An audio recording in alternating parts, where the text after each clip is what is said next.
Okay, I think that we are live now. Whee! Hi. I'm not actually on the camera. I'm on camera. I'm on camera. Okay. So I'm a wreck. I'm a wreck. That's, I think, a good way to explain how good this book that we're going to be talking about today is. There is possibly only the three of us today, and I think that that's mostly a result of COVID restriction changes happening all over the place. So, like, I know Gabriella. There were two things with Gabriella. One was now that the COVID restrictions are different where she is because they've been vaccinated. She's got some like events and stuff now that she's finally trying to get involved with, and I think it's a similar situation with Shayna. I'm not sure. Seidel, Seidel was ill and recovering, so she only got about a quarter to halfway through the book, and she loves it. But she couldn't be here today because she's still finishing the book and she's still recovering. So I was like, keep recovering, please. Yeah, we don't want to ruin it for her. We want her keep to resting. Don't look at this, Seidel. Yeah. Do not know. Like, You're not welcome here until you're done. Like, don't. Yeah. Twist on top of twist on top of twist, and we'll talk This about book that. was too good. This book was too good. So before we start with any spoilers, thank you. Well, we had a show. We had a really little blurb. I think Bree's gonna go first because this was her pick. I'm gonna close my door because the AC is on and it's hot and cats. And I'll take a sip of water. The book was so good. So good. Cool. So I can read the blurb while if you have it. Y'all are getting settled in. If you have it, go ahead and read it. This is the Space Between Worlds by Micaiah Johnson. And it says, an outsider who can travel between worlds discovers a secret that threatens her new home and her fragile place in it. In a stunning sci-fi debut that's both a cross-dimensional adventure and a powerful examination of identity, privilege, and belonging. And then it says, the multiverse travel is finally possible, but there's just one catch. No one can visit a world where their counterpart is still alive. Enter Cara, whose parallel selves happen to be exceptionally good at dying. From disease, turf wars, or vendettas they couldn't outrun. Cara's life has been cut short on 372 worlds in total. On this Earth, however, Cara has survived. Identified as an outlier and therefore a perfect candidate for multiverse travel, Cara is plucked from the dirt of the wastelands. Now she has a nice apartment on the lower levels of the wealthy and walled-off Wiley City. She works and shamelessly flirts with her enticing yet aloof handler, Dell, as the two women collect off-world data for the Eldridge Institute. She even occasionally leaves the city to visit her family in the wastes, though she struggles to feel at home in either place. So long as she can keep her head down and avoid trouble, Cara is on a sure path to citizenship and security. But trouble finds Cara when one of her 8 remaining doppelgangers dies under mysterious circumstances, plunging her into a new world with an old secret. What she discovers will connect her past and her future in ways she could have never imagined, and reveal her own role in a plot that endangers not just the world, but the entire multiverse. Oh. This book is so good. Oh my god. Okay.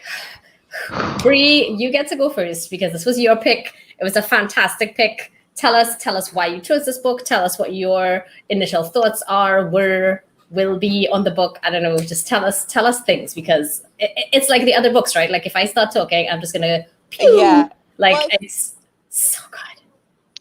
Well, what I think, first of all, this is a debut novel. So Micaiah Johnson, if you're out there, as writers, we are in awe and we are so pleased to have read this. So thank you. This is what we aspire to. Like this is, I read this book and I was like, I can't write now. This is no, we can still write. We can write. This is proof. This just ups the bar, which I think is important, and it's what we should all keep doing. So I love sci-fi, which is why I chose this book. But I didn't realize it was going to be such a, boundary pushing book, but also a book that, again, can be so otherworldly because this was very Mad Max, meets like dystopia. But then still have things that we see. And again, we're like, this is something that like we can relate to. So there's a lot that can be related to. But at the end of the day, I think what I appreciated was how the whole story is just trying to be better, trying to get a life that you may not have been born into, which I think a lot of us can relate to, because we're always trying to be Right. better, find more, get more, etc. But then at the end of the day, you have to face what your past is in order to move forward. And that, I think, what we'll talk about as we get into it, the protagonist and the antagonist, Mr. Bosch, was that he continued to outrun his history and his secrets to the point that it destroyed him. And when Cara finally embraced who she was, not as a mark of shame or, you know, anything like that, then it became a strength. So her weaknesses became her strengths. What she was running away from became something to run to. So yeah, I think it was a beautiful story, and I don't know where we should start. Oh, good Lord. Start anywhere. Yeah. Well, you know, I think guess we could probably break it down, because the book is in 4 parts. that's fair. And so we can start with part 1 for anybody who's watching who may have read it or may not have read it that way, because it was confusing. So I'll admit, I read the first 2 chapters and I'm like, I had to go back and start over because I got kind of confused. And then when I realized, so basically Cara, who is this traverser who's going from world to world. So I'll start it out here. We have this guy, Adam Bosch, who created this spatial travel. But he does it to find information. So they're using it to go to other worlds to find like dark information, which would be like stocks and investments, but also other types of information, just like, you know, how earthquakes are affecting that world. So now we know how it will affect this world. We can build things differently. So that's kind of how they're using the multiverse. And he's becoming rich off of this. And so we have Cara, who is doing the runs, because again, you have to be dead on the planet to do the run. So how touchy is it that these are you know, brown people that they're using to get themselves rich, putting them in danger? So that's already one. Yeah. I got, okay. All right. No, let me, do you want to finish, or can I just? No, take it. I think if you didn't, she'd boost. That's how I feel. That's how I feel. I'm just so, God, this book was so good. And this book was written, I think, that in the kind of layers that I don't see often, so exquisitely crafted and so exquisitely interconnected in like real ways. Well, right? Not only that, they were very loose, and then at the end, they really came together. So at first, I'm kind of feeling things that I'm not sure, but then the last 2 parts, when it all started at first, it's like these are all individual horrible things that don't seem connected, but they are, right? They are, and I feel like we were always moving toward that revelation. Maybe that's just because of like personal experience. Like I think that a lot of what we learn and we experience as like human beings growing up in the big world, we don't always see those things as interconnected things. But the more you learn and the more you experience, the more you realize that they all have a single root. Yeah, there's a single trunk for every injustice, every social inequality, everything. It all has a single place from which it all stems. This book, I think, definitely moved us through that same kind of feeling. But what I think was so masterfully done was that it doesn't start off as, again, obviously as a issue of race, right? Even though there is clear sort of descriptions of how the people in Wiley City, they look a certain way. And this is like the hallmark of being from Wiley. And then the people who are in the Ashtown, and then the lands outside, and that's in Ash. I was going to say Ashlands, and I was like, no, that's not right. Yes, in Ashtown, they look a different way, and that different way is very specific, right? Like the dark hair is very exotic, and things like that. And even Dell, I think, despite the fact that she is of mixed heritage, right?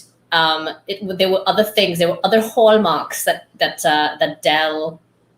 made Dell part of Wiley, and yet but we couldn't connect Cara with. Still, and yet Cara and that whole dynamic between Dell and Cara drove me crazy the entire book. Oh my God!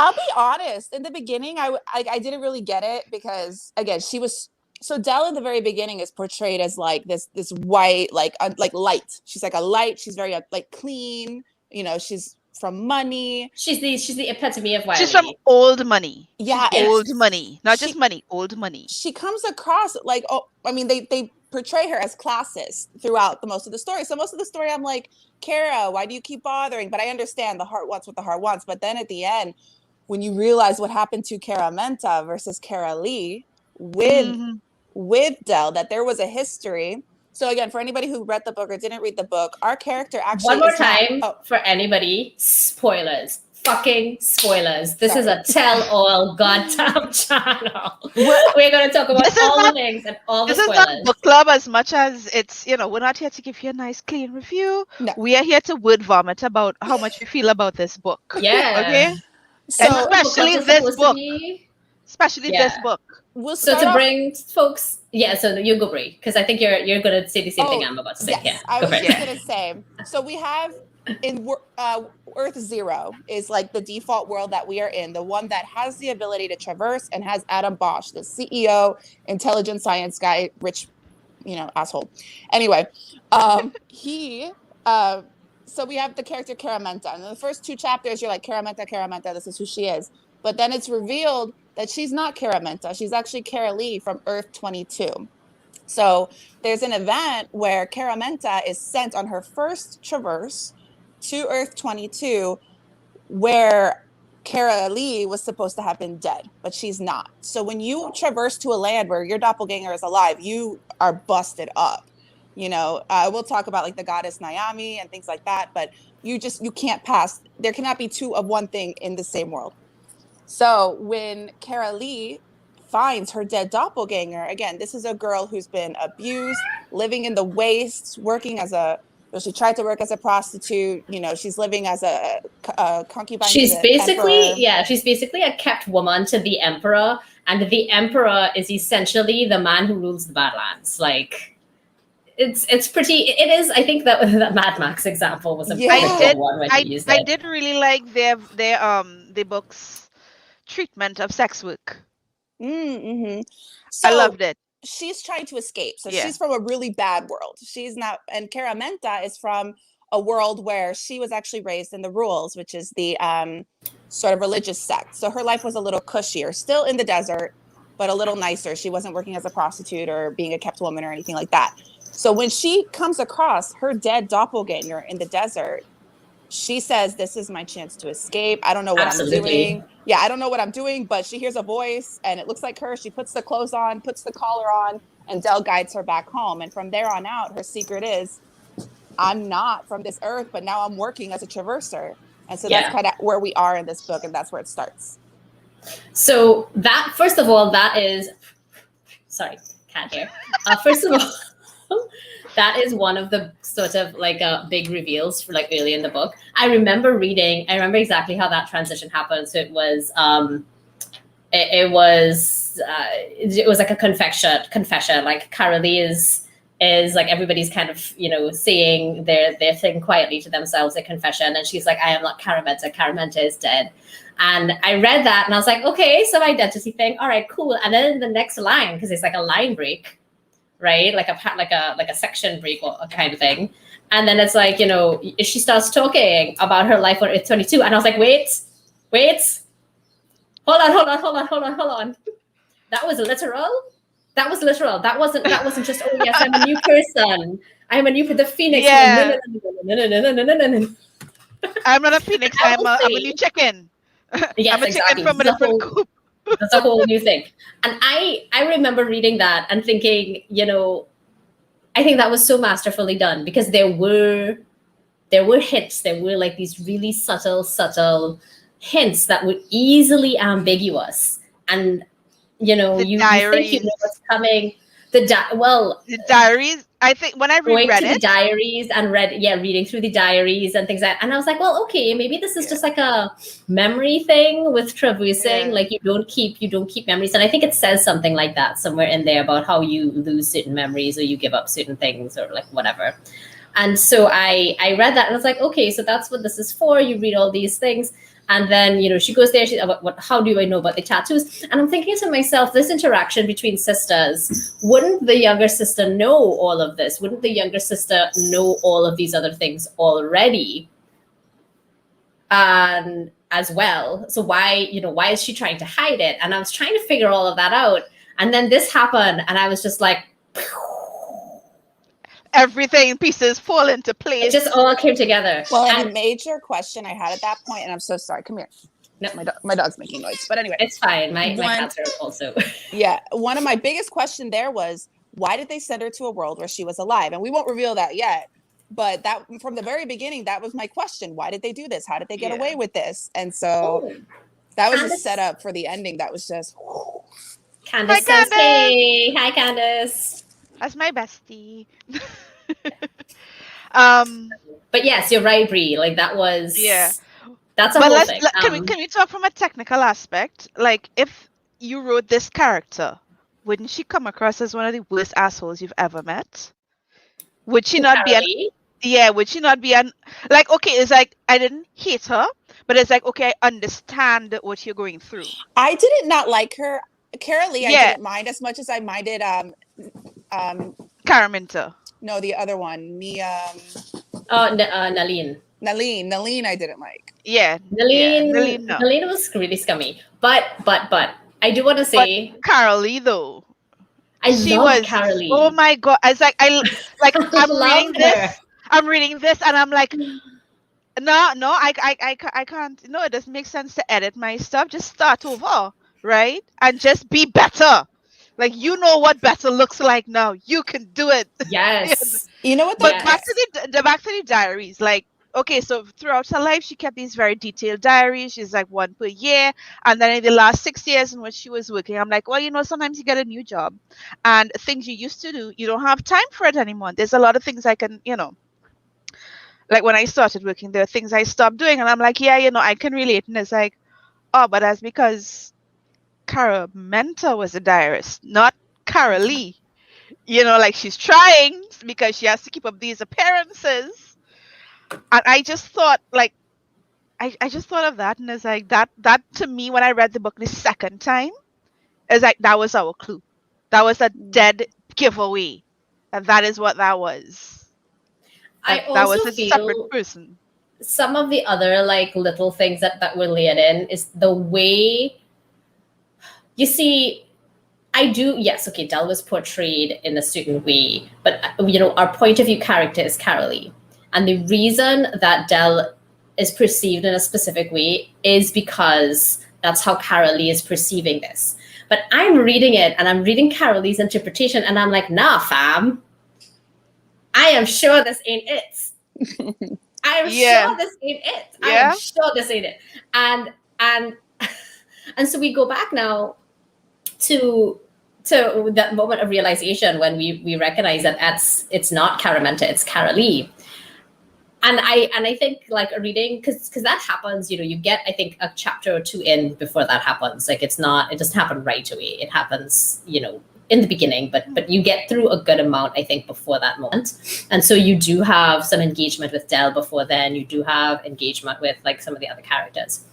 And I remember thinking the moment that we learned that Cara Minter is not Cara Minter, it's Cara Lee, I remember thinking, oh, there's something. There's something she don't know about Dell, but the old Cara Minter knows. See, I didn't see it coming. The reveal about their first interaction, I when that happened, I was like, and I had a moment because I didn't see it coming. I knew, especially like there was so much that to me lined that up. Like Dell kept rescuing her, and then Dell knew where she lived, and she didn't know. And I was like, girl. But you know what kind of gave it away that I realized in retrospect, I'm like, oh, there's that moment when she was talking to her sister, and her sister was telling her when she knew that she wasn't Cara Minter, and she mentioned a time when her sister had a potentially, a girl crush. Like a potentially gay moment. And she rejected it. That vehement self-hate. She had a very self-hating moment to her feelings. So she wasn't open to that. Which then that kind of made sense. Being like, wild, not wanting to be, And I thought, like, just the name gave us, like, the name gave away so much of this book, because we're all layers, right? There's a layer on top of a layer on top of a layer, and we always exist in between that space and trying to find where we. And there's a lot of heavy sides. This book was so good. This book was so good. You know what else I like? Let's try to direct. Okay, yeah, go first. Okay. One of the things I liked was, like, and the scientist said XYZ, and the spiritual said. And the spiritualist said. And you show that spirituality and that science working hand in hand together, and like, but I told you, and like, but I wanted to find out too. I want that journey. And I thought of it, of Cara Lee going through what should have been like scientific expeditions and so on, and it was also it was spiritual to her in a manner that she didn't see happening. Yeah. So yeah. Well, and I liked it at the beginning. She was very much about the science, and then when she started to embrace the spirituality, and she's like, "No, I did feel Miami this time. Like, this is real." And so that was a really pretty transition, I thought, and growth. Yeah, I think it was one of the best hallmarks of growth that I've seen in a while too. That kind of transition. I think at this point we're just kind of gushing about all sorts of things all over the book because it's hard. It was hard for me when I was sitting down trying to figure out exactly what I wanted to say about this book today. I could not think of. I couldn't actually put my thoughts together because it was just so much. This book was a lot. It was a lot emotionally. I think it was a lot. In terms of skill of the writer, in terms of the layers and the themes that actually got explored in this book, identity, class, racism, spirituality, all of those things. It was just so much. So let's try a different approach to doing our feedback. Let's all talk about. Let's pick like 2 or 3 things that are our favorite things each, and try to direct our discussion to those things. Not 2 or 3 things at once. Let's just go around. Bree, you start. What was one of your favorite things that we haven't necessarily touched on just yet? Come back to me. Okay, Nick, Talia, what was one of your favorite things about this book? When she went back to the brothel, so to speak. I'm trying to remember the term that they used. Actually, when he held her. Ecstasy, when he held her. They. Oh, I'm so sorry. Yes. When they held her, and it was touch therapy, and we have a friend that wants to study cuddle therapy, and I thought that she was so alone, but he knew exactly what she needed, and I thought sorry, why am I not getting it?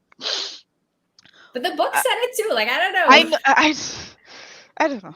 Okay, and they held her and they gave her exactly what she needed. They knew because of their extensive experience in sex work what was needed. And I thought that it wasn't like sex work was not denigrated at all. Mm-hmm. At no point in the book was it denigrated. And yet still that was the it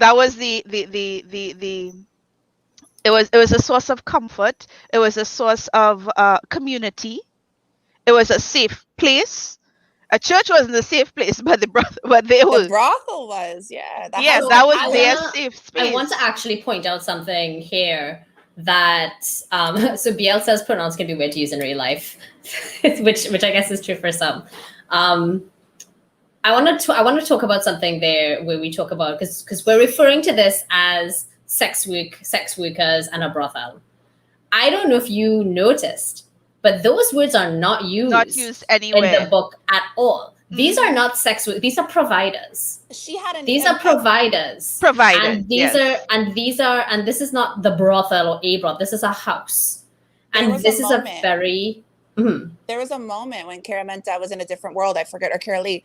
And somebody called, in Wiley City, they called it prostitution. And she was like, I've never heard that word. Yeah, exactly. And I think that's actually I think that's incredibly important in terms of how we choose to and how we do perceive people who engage in that work. Because you'll notice again that Lee, they did not actually have any kind of what we might consider sexual engagement or sexual contact with Cara Lee. It was all comfort. It was all intimacy and comfort and human touch because Cara Lee, therapy. It's therapy. And it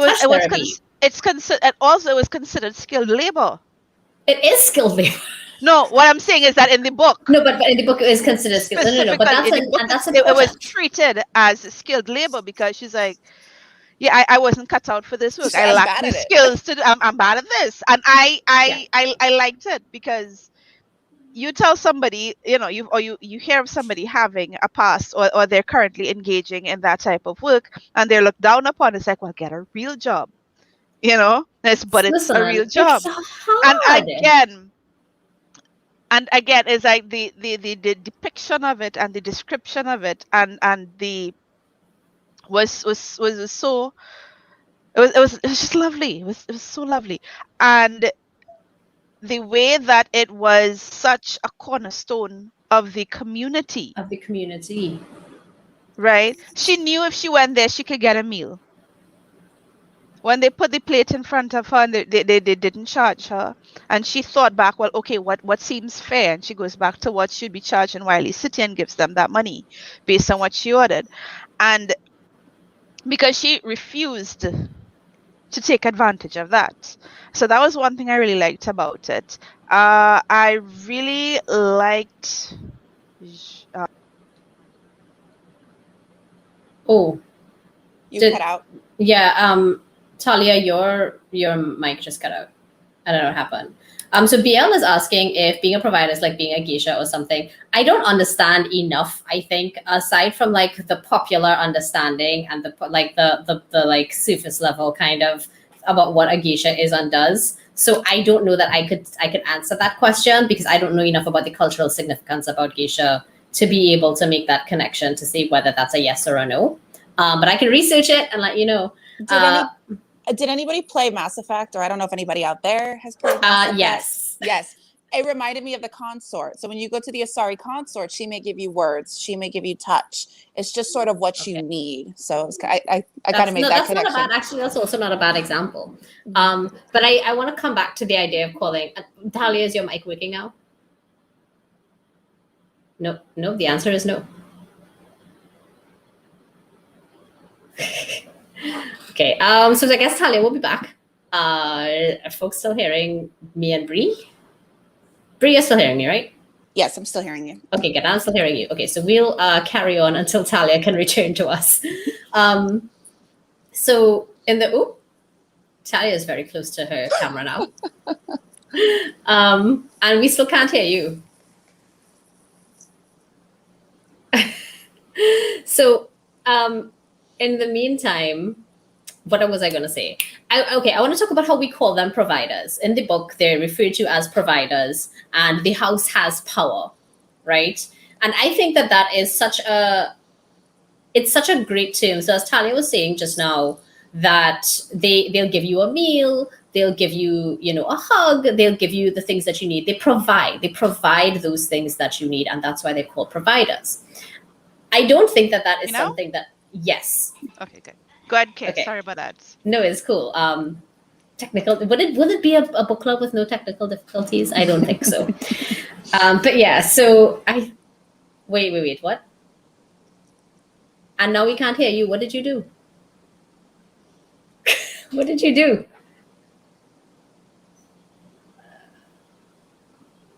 I think. I don't know. I can't even mess with your. I don't think I can mess with your mic settings from here either. So sorry. No, I'm still not hearing you, Talia. I think you just have to not use the headset. I don't know. Okay. So yes, I agree. I think that was one of my favorite things as well. Bree, let's circle back to you since you passed a second ago, and we're still trying to figure out the other things with Talia. So maybe a couple of things. I know one thing that kind of stuck with me was the Cara, or the version of her that had a wonderful life. And the reason she had a wonderful life was because she couldn't climb. So on one world she couldn't climb, and she got picked up by a couple who adopted her, raised her rich, and then she had a happy life, got married, had kids, whatever, in the city, Wiley City. But then that kind of stuck. So it's like she was a really good climber, and so she was always stuck in this very rough life. But then it's a There were symbol two that, versions of that, though, right? Because there was the version where she was found, and there was the version where she died. which one? Where she couldn't climb, and so she walked off, and then she got Found. killed. No, but there was a version where she walked off and she got killed. Oh, She couldn't maybe. climb. But I think. but- Maybe I'm misremembering that. well, there's a lot of Caras. Yeah, there's a lot. But then there was the one where at the very end when she's on the electric floor and she's climbing and she's able to kind of escape before Dell comes and swoops in and rescues her. So it's just kind of a theme that is like she was a good climber, she's a reacher, she's always reaching for something, which I could kind of what's the word? I related to that. Always striving for more. And then another moment that I really, really liked was at the end when she's telling Adam Bosch and she realizes that she won because she knew Nick better than he knew him. He's like, oh, he's my brother. I gave him money. And he's from Ash. And he should have known all of that. But he ran away from his past so much that in the end, it was his downfall. And even though Cara went through, domestic violence and all those things, she was able to use it in the end, which is that touched me because, I don't know how many people know, but I'm also a DV survivor, and using a lot of that in my life as a tool and learning from it is part of healing.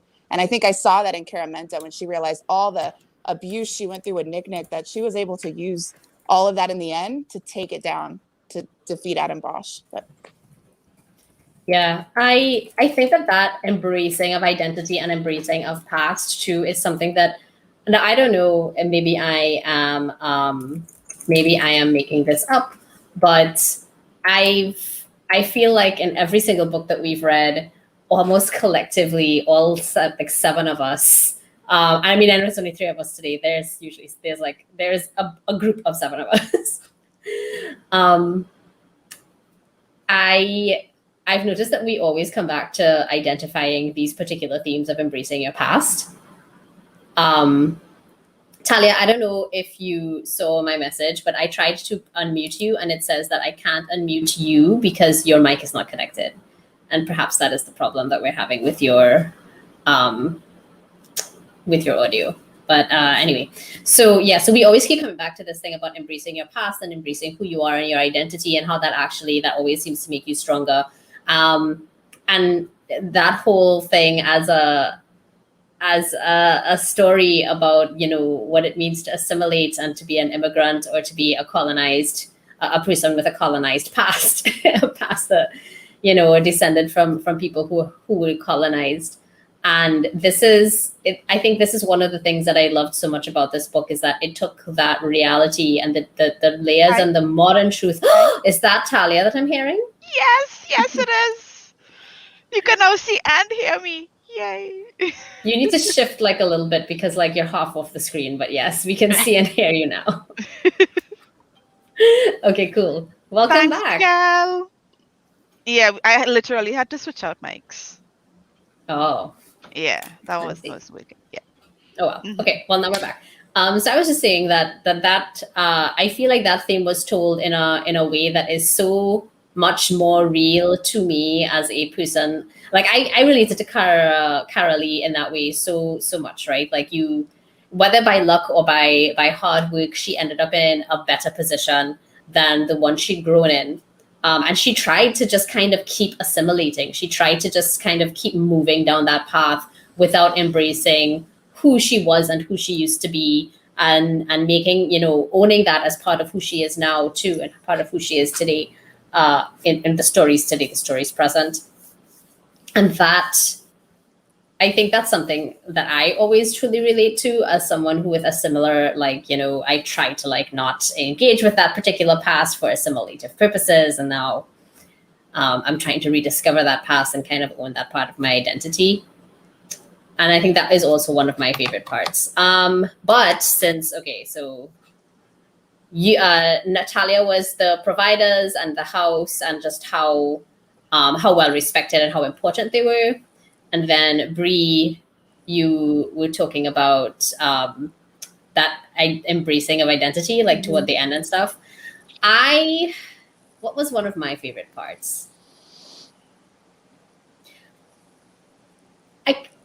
actually really they're these two are a little bit intertwined. So on the one hand, I love that Adam Bosch, the savior of like Wiley and Earth and la, he's actually just a horrible human being. He was an emperor no matter where he was. No matter where he was, right? No matter there where was he a line, I think it was CEO, emperor, what's the difference? Like, Yeah.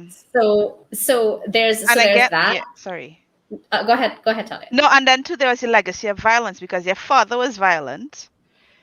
I want to talk about that.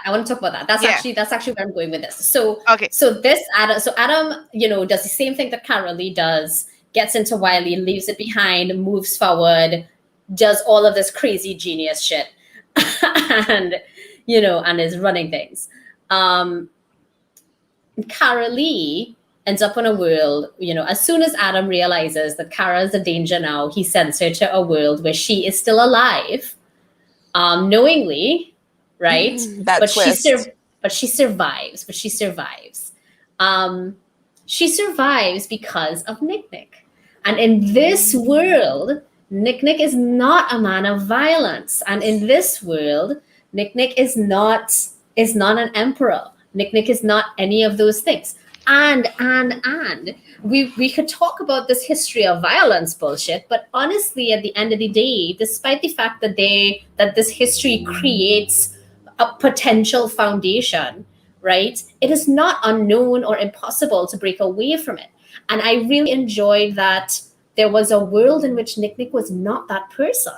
In a way, it gave her a chance to heal. Exactly. That not many people get. Yeah.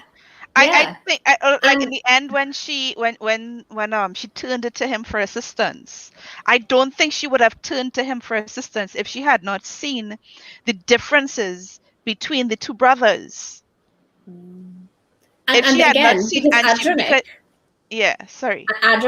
in that world, Adra was the violent, like, absolutely, and you can and there were still differences in the way they rule and in the way they carry themselves. Like Nick had a lot of really similar sort of habits. Like he didn't silver tip his braids, and he didn't wear like the big flowy costume thing. But Adra was always he was always into all of that pomp and circumstance. Yes, he needed to feel powerful. And that feeling translated to all versions of him in the multiverse, because even Bosch, the Wiley City folks, what they call them, Wileyites or something like that. I can't remember. Wileyites. They always made fun of it. But for him, the clothing that he wore was actually a show off.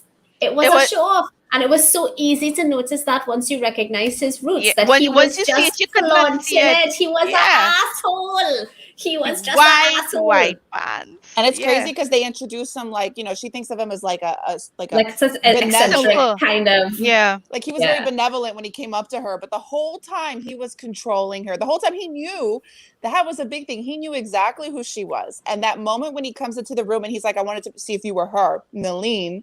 But it wasn't to make sure that it was Cara Lee. It was to see if he was hoping it was Nalene. And at that point, when I realized that, I'm like, oh, this guy bad. Oh, shit. He bad. Yeah. And we were talking on the first book that we talked about for our little book cult with Ray Barrow. We were talking about the lady and her gray morals and, the gray. No, but he's somehow... I think he's a better antagonist. Really? I thought he was just evil. No, but that doesn't make you see, the thing that makes a good antagonist isn't always whether or not they're truly evil. It's about how people perceive them. And at the end of the day, people perceived Bosch, people perceived Adam in certain ways. They perceived him as a savior. Yeah. And isn't that in its own a deeper, more like terrifying evil? That's I wouldn't say he's a better. Sinister. It's sinister. Sinister. Yeah. That's the word. I wouldn't say he was a better antagonist.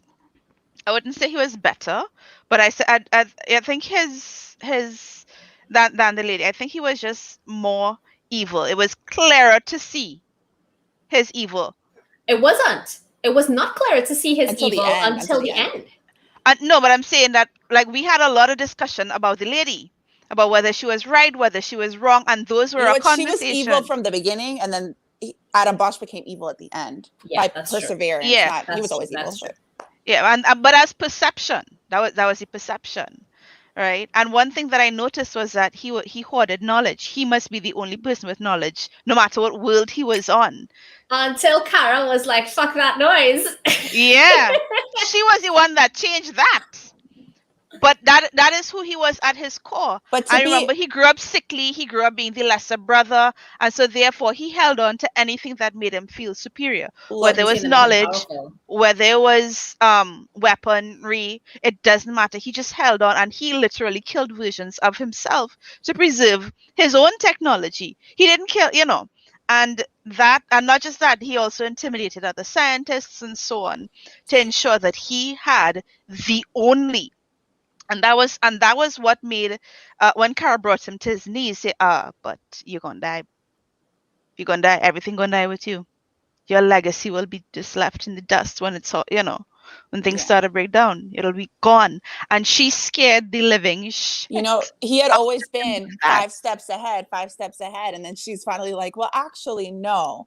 But yeah, to be so evil and so insecure, it's insecurity. He was so insecure to kill yourself and your competitors, and then at the end, not just his insecurity and his own self-preservation, but then to get out from underneath the funding of the government and to get his own funding. Oh, I'm just going to kill 5 other randos who are going to pay me, ultimate evil, ultimate insecurity. Yeah. But even that in itself is a very human, and that's one of the things I love so much about this book, right? Is that I think that it was so grounded in all of the ways in which we are human, and that we represent and we display our humanity. In Adam Bosch, it was his insecurity, and that insecurity leading to to what we consider evil, right? Because he may not have thought of himself as evil. He may have just considered that this was self-preservation. This is what I need to do to survive. This is what I need to do to achieve my goals. Maybe he's kind of a psychopath, but that doesn't make him. And then with Cara again, it was survival, and then it went beyond survival, and it was about what she truly believed was right, and that this ultimately killing people. With all the other things that she had done, she had never killed another human being until that moment with she reached a point. Adam Bosch didn't reach a point. I think Cara, she was an opportunist. Yeah. She didn't seek out to hurt people, but when she saw her dead doppelganger, she's like, I'm going to take this life. Yeah. I'm going to take this opportunity because she was already dead. Exactly. But that was their culture. That was the culture that they were from, because they were a survivalist culture. It doesn't matter how you get it. It's yours. It just matters that it's yours now. Yep. And that But yeah, Adam came from that culture as well. Which is why he's the way he is. Which is why we keep cutting off Bree. Bree, go for it. Well, it's funny because they talked about the whole time a lot. They said how the mother always said, Cara, you're reaching, you're going to die reaching. I think Adam was the one reaching to the point of his death. Cara was reaching to a point. And like I said, that she looked at herself, and I actually thought that was a really beautiful moment when she decided, now I have to do something about this. I have to destroy the machine. We have to do something about it, because she realized, am I willing to go that far? Like killing Nalene, I think she didn't kill her. It was an opportunity that hurt. Well, killing Nalene was an accident, right? Like that, because Nalene ran into the stair. She didn't kill, exactly. But she didn't kill her. I think it was a moment where she was shook up, and then she's like, and then when she learned of the maintenance crew, then she's like, I'm not willing. I know this secret. I've learned this secret. Jean knew the secret. Yeah. And she found out Jean was complacent. Her Obi-Wan Kenobi, it's like this was her guidance. And I love how you pronounce it as Jean, and I always read it as Jean. Jean, yeah. Oh, yeah, I was read it as Jean. No, I mean I don't know what was the intention. Jean was my favorite. Jean was my best written character in that book, in terms of a side character, where he's like, listen, I've been on, I've been bad. That was another twist for me, though. Not that Jean knew, but that Jean died. That fucked me up. Listen, it's when he looks at her and like everybody knows that John is like everybody knows John is lying, and he's like, nope, that was my card. I did that. You know what I think it is? He was complacent his whole life for a couple of reasons. One, he was a child soldier and he saw death and destruction. And so he's like, what is the difference if it's in the desert or if it's in a shiny city? He's like, it's the same goddamn thing.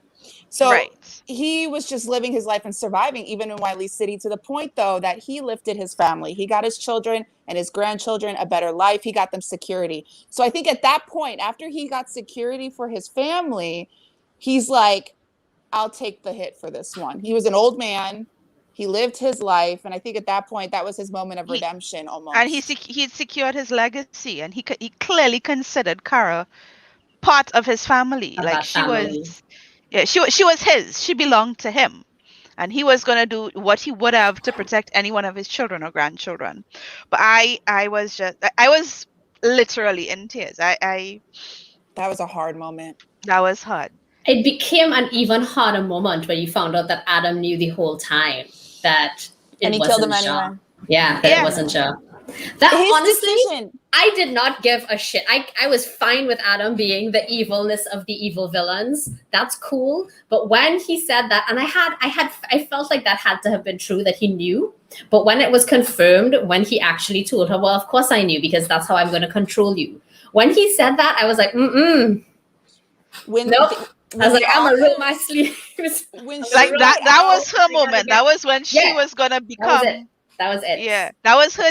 No, I wouldn't say that was her defining moment, but that was her. That was her igniting point. Then that is when she said, "Listen, I am willing to do what I have to do to get rid of you. I will consort. I will, consort with people that I'm scared of.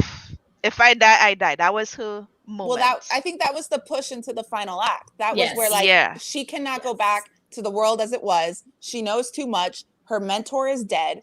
That was like the moment of, because in every book you have a moment of death, whether it's real or implied. But in this moment, Jean died, and her, like the person who's kind, her mentor died.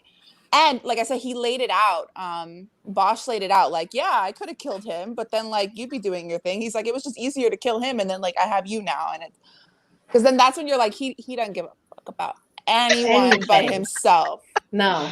Yeah. Like you didn't you knew where it was going, but you didn't know where it was going. Like you didn't feel where it was going until that moment. Oh my gosh, that was I wanna come back to that the events just like prior to that all happened on the will with Nelline. I think Nelline's will was 100 and something. 175. 175, there you go.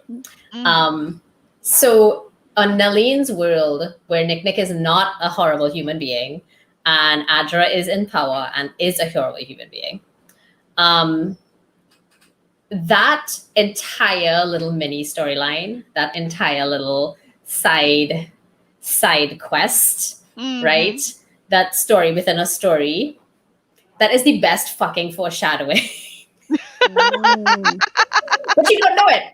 You don't know it until the time comes, right? You don't know it until the time comes. The writing advice we get where subplots supposed to support the main story. That was just like, okay, she understood the assignment. She understood the assignment. Jeez. Oh gosh. I thought that was so cool because I remember getting to, and that was that whole time, that whole piece of the story was really fast paced. And I remember getting to the end of that and getting to the resolution of that piece of the story. And I was like, oh, okay. And then you realize you're only halfway through and you're like, wait, what else is going to happen? Exactly. Because she left 175 and I'm like, okay, that's cool, but we still have half a book. So what happens next, right? I mean, we found out that she was dead in the first quarter of the book. But see, then that was another question. That's the second time I had that question. I'm like, when am I going to figure this out? Because it happened with Cara Menta, and now it happened with Nelline, and I'm like, how the fuck does this happen twice? Like, are these not the smartest scientists in the world, and they sent her twice to the wrong world? Like, and then you find out why they did. They on did. purpose. On They did purpose. not. Yeah, there was no Yeah. accident. There was literally no accident. So And yet I still, because they tried to replicate the accident the second time, the person that they considered to be not smart, the person that they considered to be a throwaway person, or the not controllable. expendable, and you know, and the controllable, that they armed her with everything that she needed to overthrow them. I know, because like the first time. So Cara, just again to elaborate, Cara Menta grew up in the rules. So she grew up as, in a bad place, but not the worst place. So she was kind of Right. soft. She was kind of soft. And Bosch was like, I don't want this one. So he sends her to World 22 because there she was, consort to the king. She was beaten. She was abused. And he's like, this is somebody I can take advantage of, control. Yeah. Somebody who's willing to do. So that's Cara Lee. That's our main character. And then Cara Lee, having now Cara Lee grows a conscience. She has a life of a Wileyite. She's learning how to be kind. She now has a sister and a mother who love her, and a father and a brother, and she has all these things that she didn't have, and it's making her a better person, to the point that Adam Bosch is like, no, this is not what I signed up for. Who do I want? Let's go to Nalene, who is even more messed up. Yeah. And like I said, that moment when he comes in and it's like, I want to make sure you weren't her. And at first you're like, oh, okay, he was just making sure. Then you're like, no, he wanted it to be her. I was like, ooh, This book was so well written. It was so good. I want to know how long this took. How long did it take to get not just this book, but to get all of those layers and all of and the writing itself is beautiful. The writing itself is so poetry. Good. And the voice was so beautiful. It was like I loved that first paragraph. There are certain lines in this book that I was just like, I need to stick this on my wall to remind myself what good writing looks like. It was so good. How long did this take? I need to know. I need to find out. I'll throw this out there. Micaiah Johnson, if you are listening, we would love a Zoom call with you, like an hour of your time. I don't know if I can afford an hour. I think she sat down for every writing sprint and she's like, how am I going to fuck them up today? How to be. That is what they did. It's like, that is what they did. I'm actually not even sure. If this scene can't fuck them up now, how am I going to make sure it fuck them up Make it so that it... How am I going to fuck them up later? I'm going to make these scenes not seem that important until the end. And then when you look back, you're going to be like, oh. Her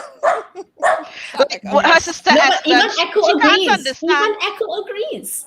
She can't understand why her sister Esther is so loving towards her and so on. And after she drops the bomb, I know you're not really Cara Menta, you're someone else.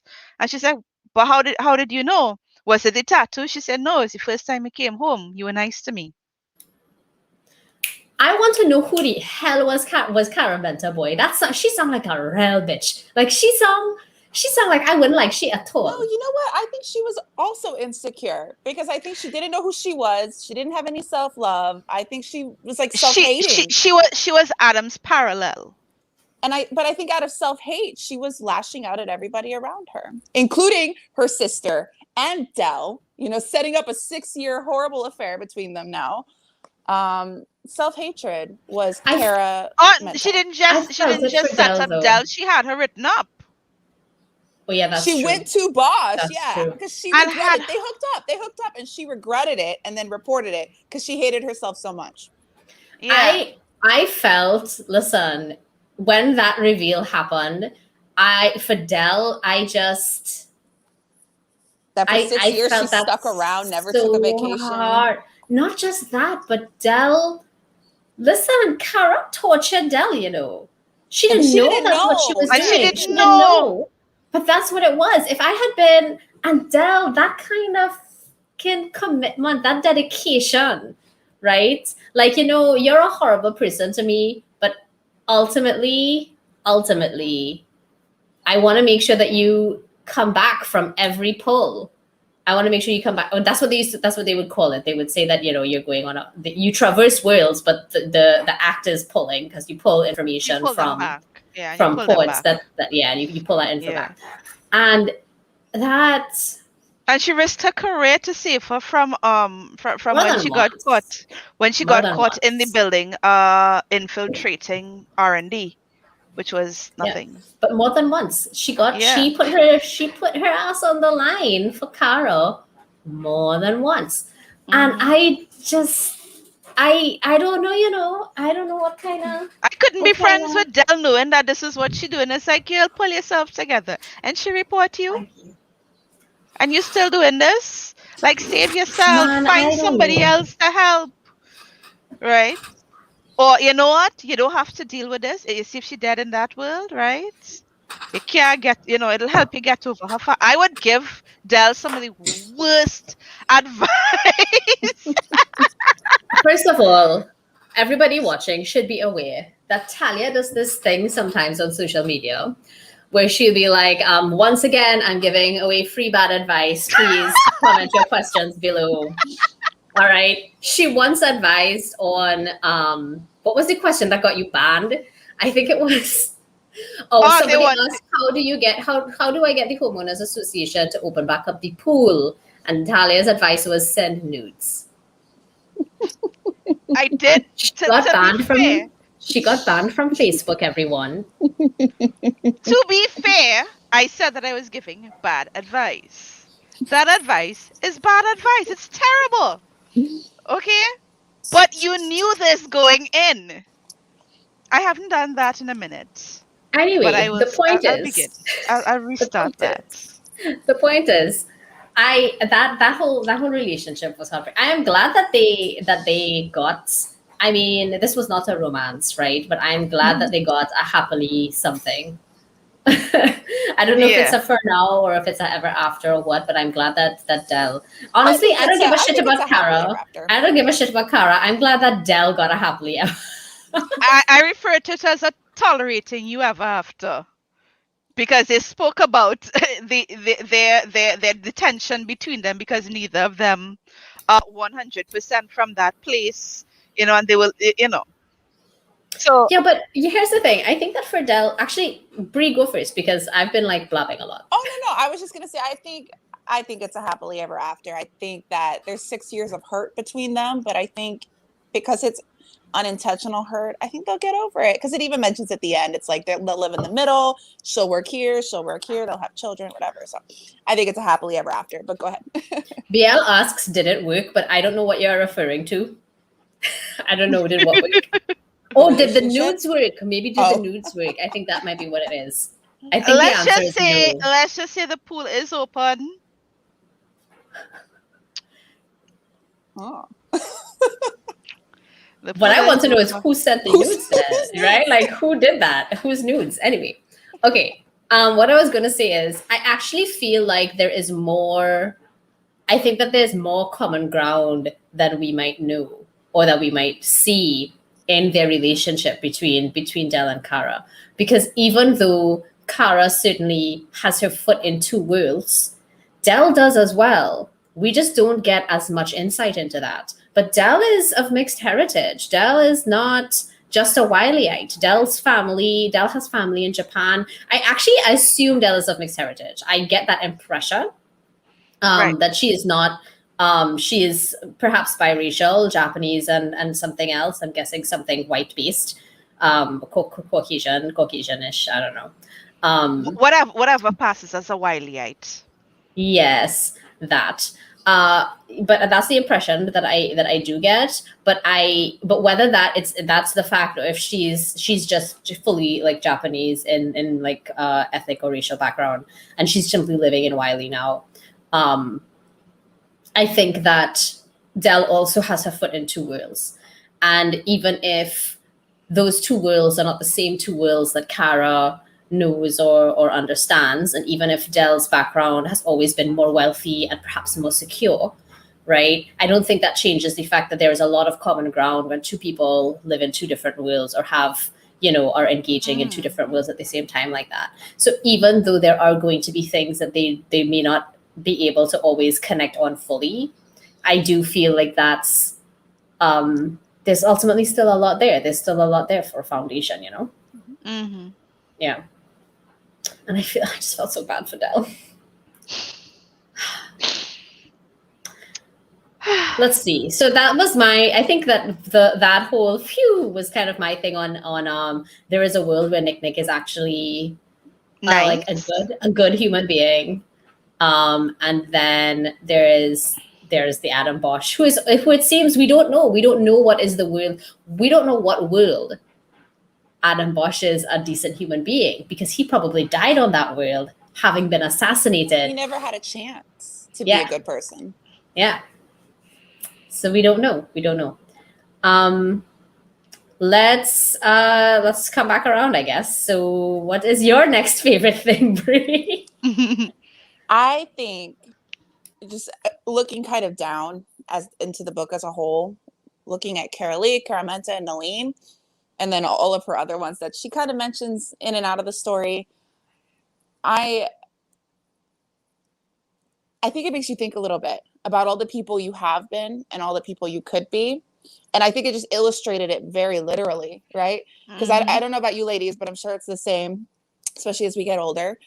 A lot of parts of our past kind of feel like stories. They don't feel as, or we feel like different people too. It's like there was a person I used to be. And now that when I talk about the person I used to be in college or high school or even 10 years ago, I feel like I'm talking about somebody else. I'm talking about my Caramenta, So I think in that, I really, maybe if I read this younger, I wouldn't have seen that, but older, I'm like, she could see all the people she could have been.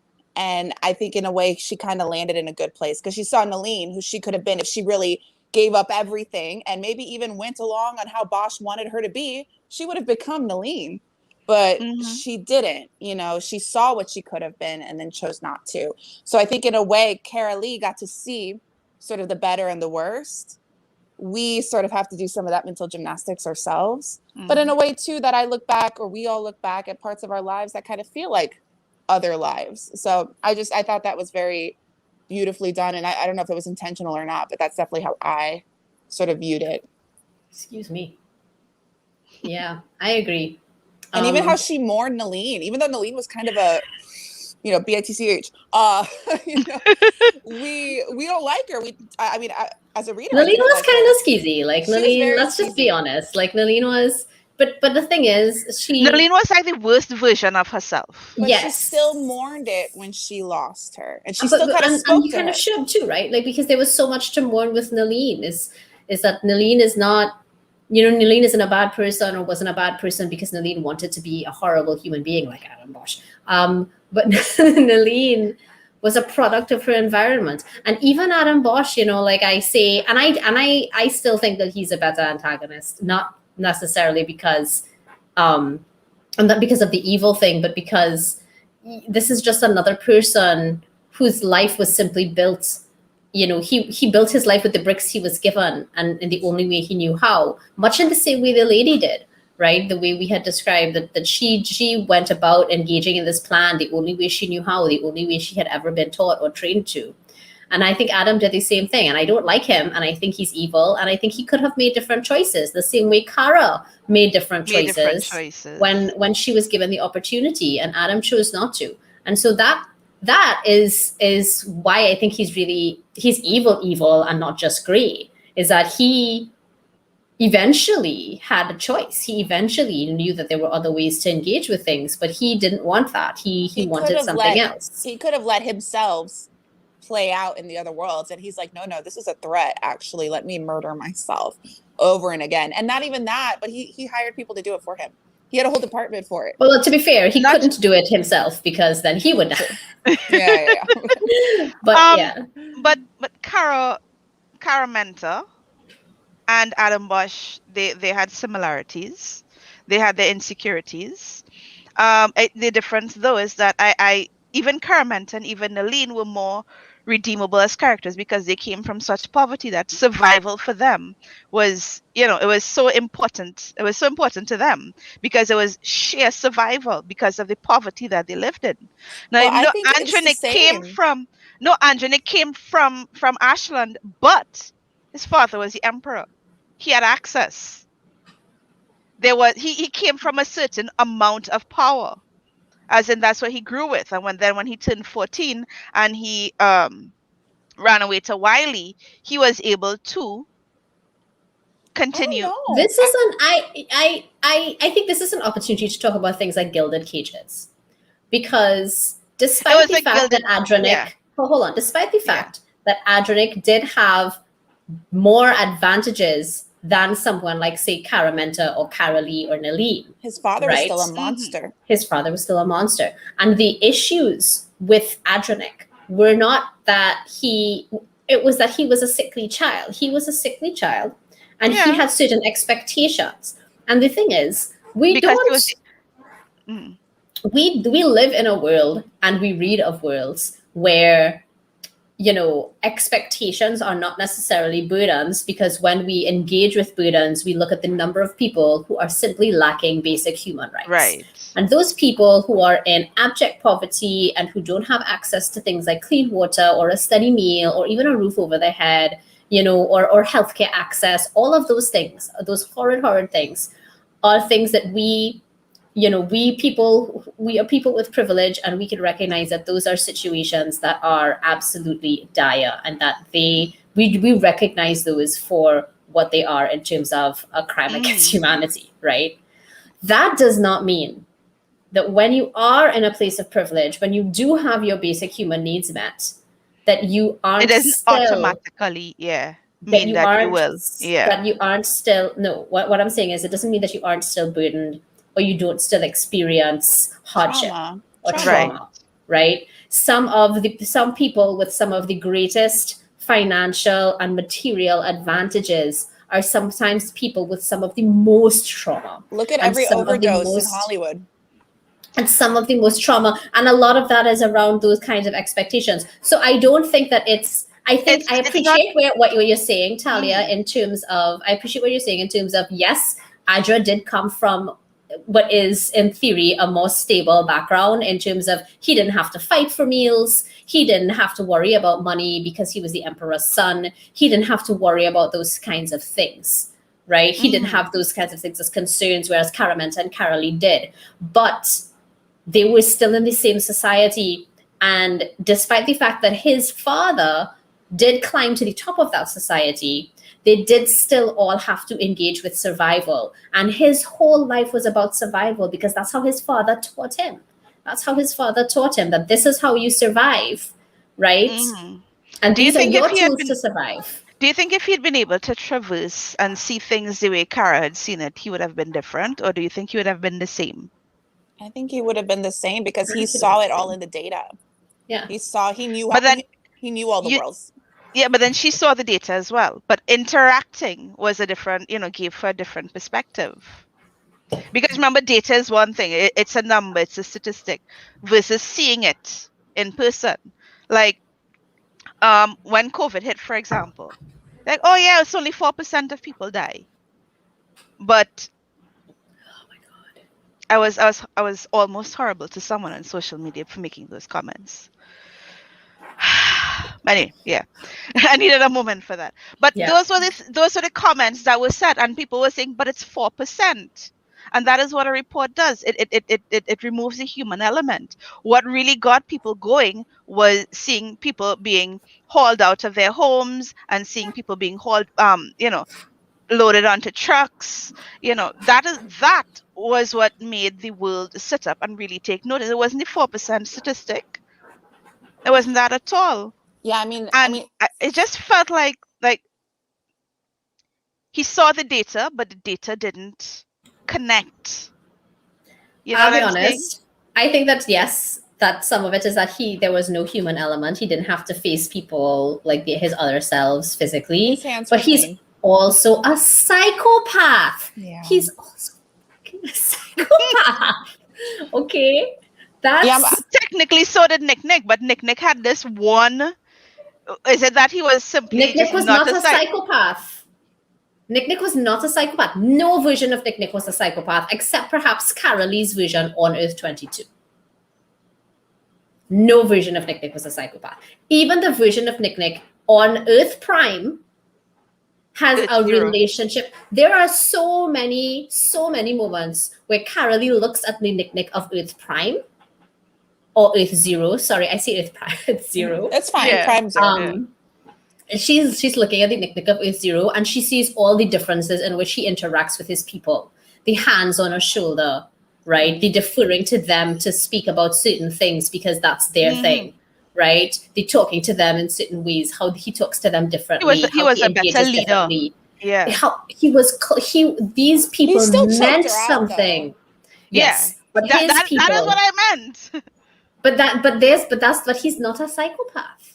There's a difference there. He had to be a nasty human he had person. anger problems. He had to be a nasty human being. He had to be a nasty person from time to time. But not all nasty people are psychopaths.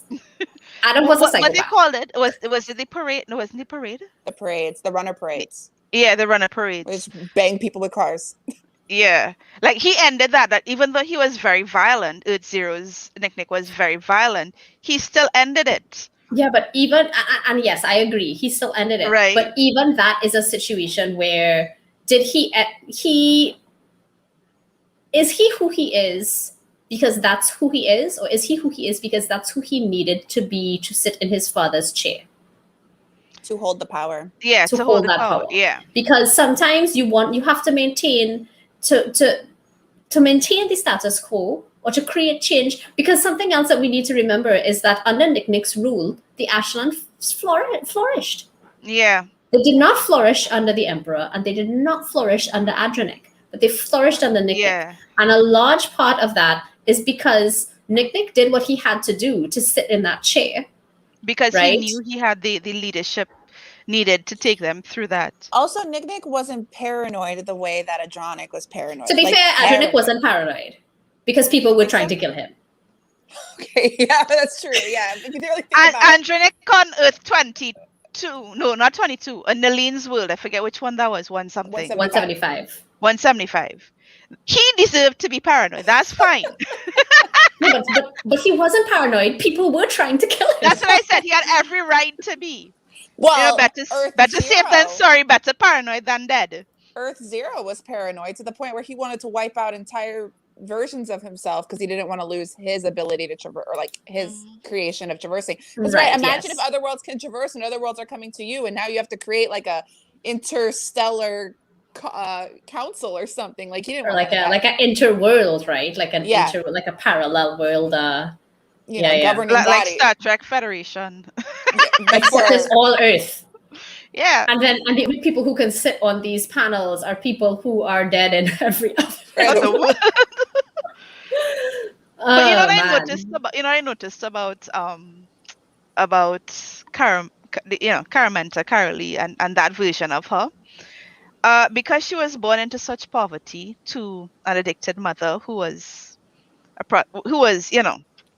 provider, that she died so many times in so many ways as a child. And it was like, wow, it's as though somebody just got a list like this. These are all the causes of infant mortality, and it's like, yep, one per world. It felt like that it was. She said, look, I was so lucky. I think you all had mentioned it when my mic was muted. That she had been able to climb here but wasn't able to here, and because she wasn't able to climb in this world, she died, and she wandered in this direction instead of that direction, and in this direction she was safe, and in that direction she wasn't. And makes you think about every decision you make every day. Like, is this the decision that's going to get me good or like get me killed? Should I take the subway today or should I take an Uber? I don't know. Do I take an Uber or a Lyft? Yeah, you never know. Am I going to get the crazy Uber driver like the one in Michigan, or wherever that was? I've not heard about this, but now is not the time. Oh, we'll talk about it later. Thing. Yeah, tell me after, like in our like 10 minutes after. It's a 2020 special. You're gonna love it. Oh God. No, it's bad. True crime, if you like true crime. But anyway, I digress. I like my crime fake. Same. So like in this book. Yes. Yeah. Perfect. God, this book was just so good. I just remember Interstellar Murder. I think was it you, Talia? I messaged somebody. I definitely, like, my whole writing group. Well, not my writing group, but a writing group that I am in. That whole writing group listened to me spiral into like depression about my writing for 3 days. I was like, I can't produce something like this. I can never write something as amazing and incredible and beautiful and layered and like like gut-wrenching and heartbreaking as this book. I can't do that, so I'm just not going to write. And they listened to me do that for like 3 Now that whole that days. time is over, now that those 3 days of ranting are over, I will tell you the 2 key qualities you have in which you will do as good as, if not better. You're a bitch, and you're competitive. It's true. And Look, you there are- like, and in our house, right? Like I have a proverb that I give to all my favorite people. I can do all things through spite, which strengthens me. To be fair, there is no spite when it comes to me in this book. There's too much No, love no, for no, that. no. Yeah. There's too much love there. But will you do it out of spite to spite someone else? You will do it to spite a third party. Yeah, she's gonna spite the cure in world I don't know 145. It's where true. She does give up, and then It's she's true. gonna no. It's true. That's exactly what it is. That's exactly what it's going to be. But Brie, you're right. Like, it's goals. Like, this book is goals. I think when I tweeted about this book to like share the link for YouTube, I was like, this is now required reading for anybody who's reading science fiction. And that, I think that's gonna technically we should be looking at Talia's next favorite, but I'm gonna go now since like it's on my brain. But when I was building my manuscript wish list for the mentorship, and as I'm reading now through queries and stuff as part of it, I notice more and more that I always move toward science fiction of a certain kind, I guess is maybe the word, or certain type of flavor, maybe a certain flavor. And the thing is that flavor isn't like multidimensional or space travel or genetics or anything like that. That flavor is exploration of humanity and identity. And when I wrote that in my MSWL, I didn't realize how accurate I was being about what I enjoy until I read this book. Because this book, to me, is kind of the epitome of all that we should aspire to in writing science fiction. It is a deep exploration of who we are as people, what it means to be human, what is identity, how we engage with each other and with the world and other worlds, how we perceive, how we, all of those things, and even spirituality, even that aspect of it coming down to the end. How did you pronounce it, Brie? Did you say Naomi? I said Naomi. Naomi. I don't know how it's pronounced. I pronounced it, I think, Niami, but like I think it doesn't matter. I'm gonna look it up. The goddess. Yeah, I'm gonna look it up. I do not know. Hey, look, that actually came up. Pronunciation. There are videos, but I don't think I'm going to play the video to find out how it's pronounced. So you said that should be okay. You said it should be required reading for anyone writing sci-fi. I think it should be required reading for anybody the writing. The internet says it's Niami. Anything. Niami. It's what? Niami. It's Niami. Right. Like, it should be required reading for anybody writing. Full stop. Writing science fiction. No. Well, yes. Okay. Writing full stop. Yes, writing that's fair. That's full fair. stop. Because I'm going to quote a former mentor of ours who used romance, despite the fact that I have no interest in writing romance, and book after book after book after book, because romance does this so well and they do that so well. So okay, let's discuss what this book does well, and which is what science fiction does well, which is explore humanity. And one of the things that this book did well was diversity. One of the things that this book did well was explore humanity, explore the best and worst parts of humanity. This book explored redemption. This book explored, a descent into evil. I think this sci-fi book does explored. Oh, I was this just book. Go ahead. Oh, sorry. This book explored legacy, right? Legacy management, because that was something that, as brilliant as Anjanik was, he didn't even consider that. That was like the furthest thing from his mind. And this was a man playing multi-dimensional chess. He was playing God. Well, yeah, he was. Sci-fi. I think really quick. I think sci-fi does this so well. Yeah. Because it's a degree of separation. So if you're reading just a normal fiction book or even a nonfiction book about, I don't know, the Holocaust, it hurts. It's hard. It happened. It's real. Even if you're reading a fictional book, like we read some in school about it, it's hard. But if you read a sci-fi book that's kind of looking at the same themes, you can kind of dissect the same very tough material in a easier to swallow way, I think. Yeah, but that's one of the things I think that SFF is the reason I read almost exclusively SFF. Like, I don't think I read a lot of contemporary. I was mentioned to someone the other day that, I mean, I read news, I read articles, I keep up with science and, you know, things like that. But I don't think to myself that that's my reading palette. I feel like that's my staying current with the times palette, because I don't read nonfiction really. Right. All I really engage with otherwise for like my leisure or pleasure reading is science fiction and fantasy. And while I certainly I certainly think that fantasy can engage with certain themes really, really well. I think that science fiction, that exploration of who we are as human beings specifically, is something that science fiction does without parallel.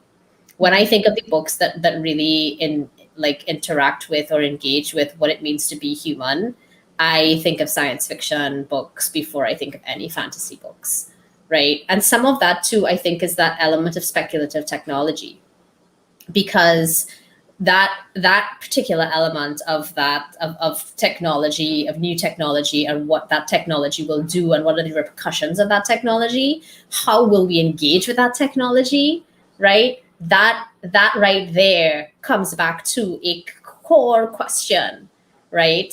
Of humanity and what it means to be human, because what the answer to that question lies in whatever you decide that is, right? Whatever that core is, whatever that little piece of something is. Right, because you could use technology to take over a new world and have alien genocide, or for first contact and development and growth and education. And so you can really, like you said, it depends. You can take the same thing and you can have two entirely different stories, two entirely different lessons. So it's a choice. And I think that what we did here too was that she was able to show it the same thing side by side. Be like, well, you could have had it this way, or you could have had it this way. And something to point out too that I thought was interesting is that there are industrial machines too, right? So there are the machines that vibrate people from one place to another. And then there are the machines that are for resources, and they specifically pull resources from other planets, and not so that because the resources on Earth are gone, there are no more. And correct me if I'm making this up, but the rules for pulling resources from other planets were that there are no people on those other planets. I might have missed that. I probably missed that, but that would make sense. That up? Because I remember thinking that was really interesting, because there is a huge moral question there. If you are taking the resources from another planet, what are the people on that planet can use it, right? But then when there's some planets that they knew to be uninhabited. Yes, that's what I mean. So you were only allowed to do that, to pull those resources from the planets that were uninhabited and by other humans or by whatever, and use those. And there were specifically things like fossil fuels and so on. Not necessarily something that a dinosaur would burn for warmth, not right. But it was that's those true, kind of specific things. There was a range of differences, right? It's the closer to 1 through 10 were just Earth, and then further beyond it's it was the most different. So it gets maybe it really was a further So I think I thought that was very interesting, because there was this clear moral line where you, at least now, and again, that was probably not even Adam Bosch's doing. That was probably in order to build it, you had to have you had to have a consensus from multiple areas, multiple people, groups of people, and so you had to that world, you couldn't pull resources from that world unless it was an uninhabited world. There were no people, there were no that kind of thing, because then you wouldn't be pre-destroying a society, right? But but Adam was happy to just kill individual rich people, right? And then blame it on his brother's people which is what they did with Jean's body, where they blamed it, and that's when they stepped up patrols, and that's when they started, you know. He did not. Did he even realize that that was a war? That he Yes, was he starting did. a war? And I Yeah, he love. did. Are you sure that Adam knew he was starting a war when that happened? I don't When think he decided to leave? I don't think it that was that easy. was a I think he did question. it. He did it because it was easy, and that was one of the things I starred as like a parallel, because it said like now they're gonna up the defenses, the walls, things like that, and I'm like, oh, we're talking about walls now, you know? Yeah. So that kind of hit. That hit But home. what Like, ooh. I liked, and what I liked was when Nick and Earth Zero said, "Yeah, but we built the walls, though. So I have to get a day pass. I have to be approved, but I built the walls, though. Like we built it. We know the ins and out. We're not gonna keep ourselves out. You know what I mean?" And it's like, I think it's more of his. Even if he did think it, I think his arrogance meant that he was untouchable. And He's like, like, oh, I'll get border security. We'll be yeah. fine. Whatever. Oh, one runner, two runners. You know. And Yeah. I don't think that Adam had any. He gave no shits about that because. But I also don't think Adam maybe understood how close Earth Zero's Nick was to his runners. I think that was one of the closer relationships, because that's where you said, Akira, that like they had the touch and the acknowledgement and things like that. So they weren't necessarily slaves, like they were his runners. So for him to, They were for his brother, consultants. for his brother, for his brother to throw his runners under the bus, it's like, oh no. Mm-hmm. Exactly. Nick, Talia, we're circling back to you. And your next thing that you like so much about this, because we did Talia, Bree, and then me, and then we did Bree and me, and now Talia. I liked that, like, I think I have the first chapter up here. Let me just see. When the multiverse was confirmed, the spiritual and scientific communities both counted it as evidence of their validity. The scientists said, look at what we told you. Look, we told you there are parallel universes, and the spiritual said, see, we've always known there was more than one life. And and I saw that even though that there is a tug and pull, and science and religion think that, not religion, science and spirituality feel like they can't live one without each other. The reality is that they're so closely intertwined, right? And I like that it was, as much as it was a scientific book, the book was very spiritual. There's a lot of spirituality in it. To the end, she's able to connect with the goddess Naomi. Right, and even though she's no longer traversing, she's still able to connect with dreams. In her dreams, and she can still see. She can still take a look at Nick on the good one. And she can still look over them and so on. And I like that. I like that. Like, just because she's no longer able to traverse doesn't mean she's not able to connect with Naomi. And she's the one that was most kissed by her. She's carrying her permanent markings and so on. Survived so many times. I think at one point they said, oh, you have like one of the highest pull rates in the entire company, And so there was the technical side of it, and she was a part of that. But then they took that from her. She's no longer able to be a Wileyite. But they couldn't take Naomi from her. No. Dell was very clear that there's more than one kind of visa. Yeah. So they're gonna live on the outskirts, but still, when she got deported, like, even though it was being done for her safety and Dell saved her, I'm like, but she was so close to citizenship. I mean, no, 4 more years or 6 more years or something like that. That's a long time. That's not close. But she was 6 years in. She was like 70% of the way there. That's fair. Yeah, okay, that's fair. She did a lot of pools to get that far.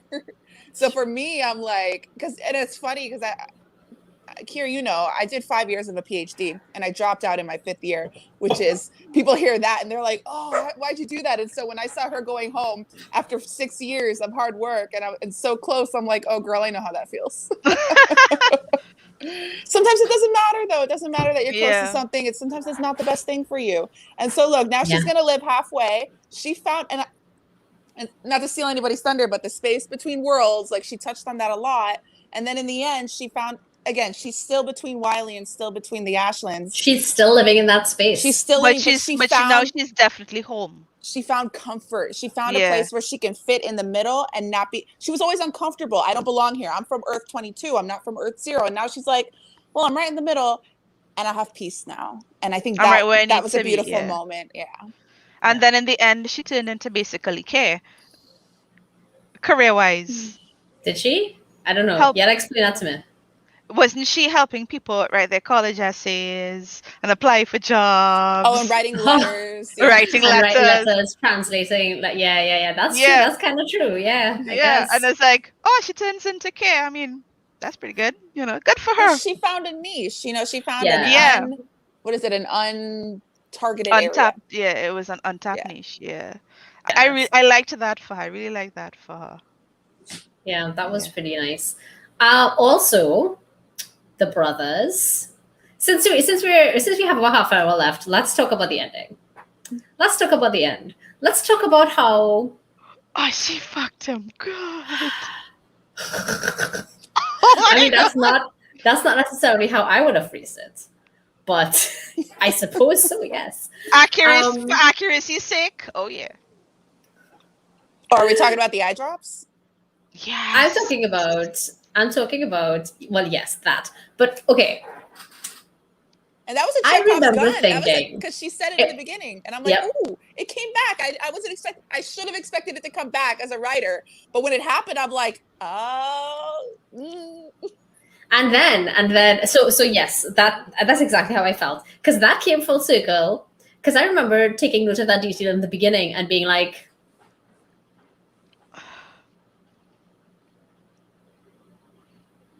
why are we spending time on this, right? Like, Yeah, and then so that did come full circle. But even the airing was something of a foreshadowing for that. Like the airing pulled like triple, quadruple duty. The airing and just like accessing and doing those things and the symbol of their relationship, and that Dell would eventually find out the truth, and because all of those. And can we talk about how the reaction when she told her that she had hooked up with her in another world? And you figure, because at that point, I'm still thinking she's classist, she's too good, And I was like, oh, her reaction's going to be like, ew, you did that? Her reaction was like, heartbreak. And Micaiah Johnson, you hit us in the hearts. My heart, it broke. You owe me money for tissue. You owe me tissue money. God, yes. I had to put the book down at that moment. Yeah, I was like, I put the book down and I was like, I read it twice because I couldn't believe she did that to me. I had to go back to make sure I read what I was reading. My brain was trying to. Yeah, had to be. I just want to jump in here, despite the fact that we've already been talking about this for an hour and a half. Anybody who is listening and is in the chat, please do feel free to contribute in whatever way you please. Because, we jumped straight into this. We skipped introductions. We skipped everything. And we went straight into this book because we've been excited to talk about this book with each other and with you since reading it last week. Because I feel like we all kind of read it quickly and early because it was one of those books that it wasn't a short book, but once you started reading, you could not put it down. Yeah, I think I fell asleep over this book more than once. I definitely rescheduled meetings to finish this book. I ate through it. I had to. So yeah, if you are there and you have read this book or you have questions about this book or anything in particular about what we've been talking about, please do ask. But yes, please. Somebody was saying something before I interjected. I think it was about the end and about Dell and about how heartbreaking that revelation was. Yeah. Because Dell was like, so you will go and be with other me's in other worlds, but you wouldn't be with me? And you put a report against me and you were going to get me fired. And then you were going to switch to a new watcher, but then you didn't, to be cruel? So this whole time she thought she was cruel. Yeah. Yeah. And it turns out that she was just dumb. Clueless. Yeah. Yeah, Clueless. just Ignorance clueless. was not bliss in this situation. Nope. Nope. So I kind of identified with Angelique a little bit because I grew up sickly, right? I have asthma. And I remember my sister saying, they say, you realize we don't know you, right? Because I'd spent so much time in the hospital that they didn't know me. I wasn't home enough for them to get. Wow. And like, there's like home never really felt like home because I'm literally living with people who don't know me. Like I know me, but I'm living with people who don't know me. And you know, I had to find where home was. And I mean, yeah, home is home, but there was that searching for home, which I can see both Cara Lee doing, I can see Angelique doing, and so they had their similarities like that, like where's home? Because here he is supposed to be son of an ambassador. Oh dear. Wait. Your mic just disappeared again, Talia. Okay, I don't know what Talia is gonna say, but I'm gonna fill in the meantime. And I don't know that I agree that Adrenic was looking for home. I think Adrenic was looking for empire. I think he was looking for power as a weak, Yeah. sick child who in Exactly. some worlds was killed for being weak, or he was definitely belittled by his father for being weak to the point of being sent away or running away. Yeah. Mm-hmm. I think he was hungry for power as a means Yeah. of self-defense. Look, when we're traumatized in Yeah. whatever respect, we build walls around us to protect ourselves. And in his and case, that's what he it was looking power. for. And that's what he was looking for. He was looking for his Safety. in between worlds was safety and power, because as far as he's concerned, it's one and the same thing. He doesn't recognize that he's looking for two different things. He's looking for one inside of the other. And that is where his so that search for what it meant to be, to find his place. Ugh. That search for what it meant to be to find his place. That was the last thing that we heard from you, Tali.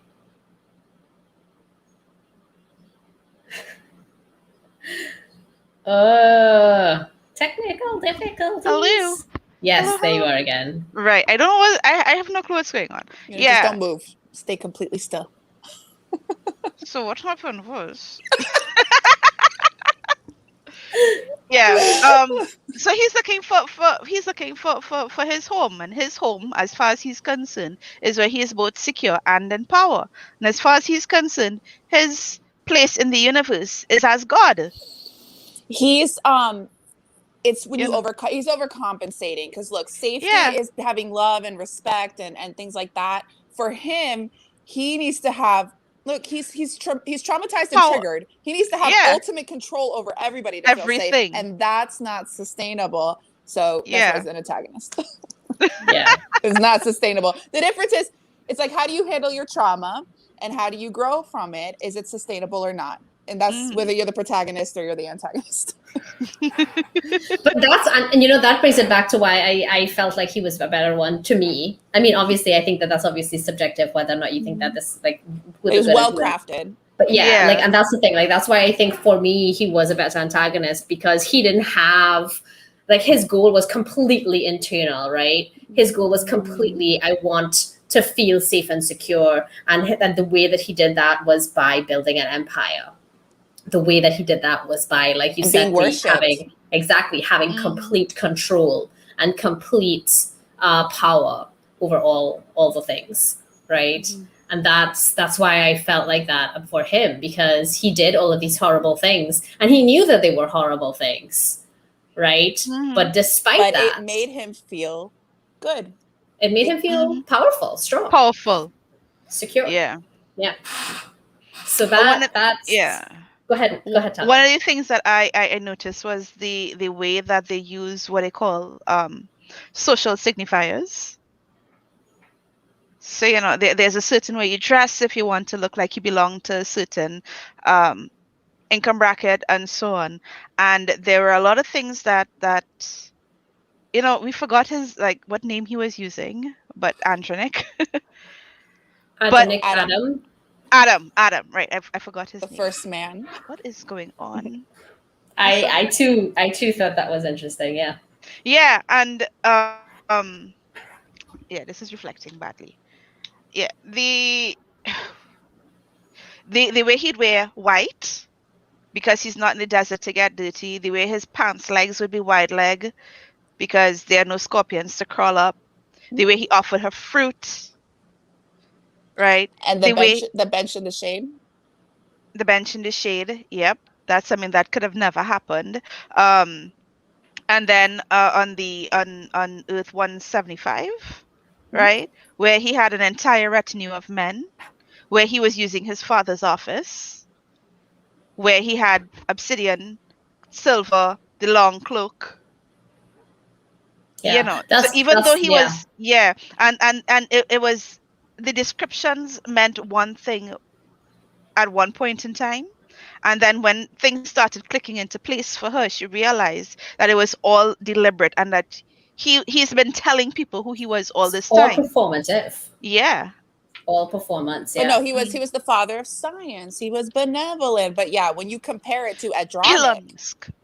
no, when you compare it to Adronic, you're like, oh, like you're not just a very smart, like you brought something great into the world. It's like the company, the traversing, your maintenance crew, that was your runners, your cloaks, your castle. Like it was all the same.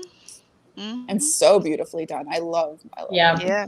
The parallels that she drew across this book. Even Dell wearing black into the ashlands. And I was like, okay, what is it? What's wrong with black? And they were like, well, you just look very, professional, like that kind of professional. And she was like, well, and they were, and she was like, but not any kind of professional, the most expensive kind. And she was like, the most elite. And Dell was like, yes, well, I would be elite. Sounds like me. And she went dressed in black, and she was like, you know what? That's fine. Like I'm Dell, okay with that. I love Dell. I appreciate what I represent. Dell could have lived literal. I felt like Dell is, she was like Soulfish. She could have gone anywhere and been comfortable or been made. Did you just say Dell is like Soulfish? Because she's put Soulfish and everything. Well, Soulfish sweet. You will one day have to explain what you mean by that to the people who are not Trinidadian. Yep. I was gonna say, because I get that, but I don't think Brie gets it, and I'm sure anybody who's not Trinidadian watching, maybe Caribbean people in general, might get it. So what we say, so Soulfish, basically they used to put Soulfish in everything because they wouldn't have like salt, and it was cheap. And they would put it to flavor food, so it goes in everything. And Dell fit in very well in Wiley.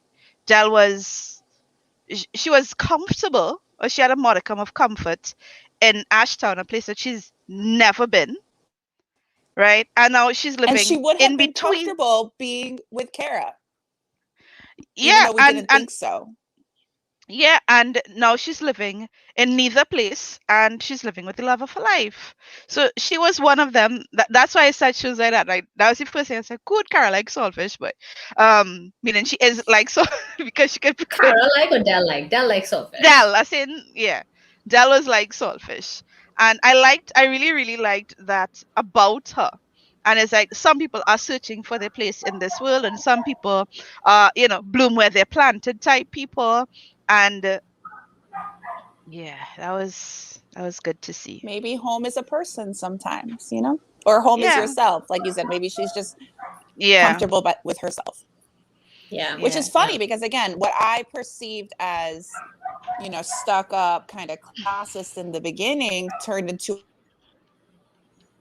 Yes, I'm not the only one. Technical difficulty. That doesn't mean that's a good thing. It's not a good thing. I just feel less alone, I guess. Brie, if you are hearing us, you are frozen and have disappeared. So I will look out for you, I guess. In the meantime, let's carry on. What about Esther though? Yes, that's incredible that we've gotten this far without talking about Esther like once. But Esther's kind of a badass. Kind I of. really Yeah, quite, sort of. I really quite enjoyed. Oh, there she goes.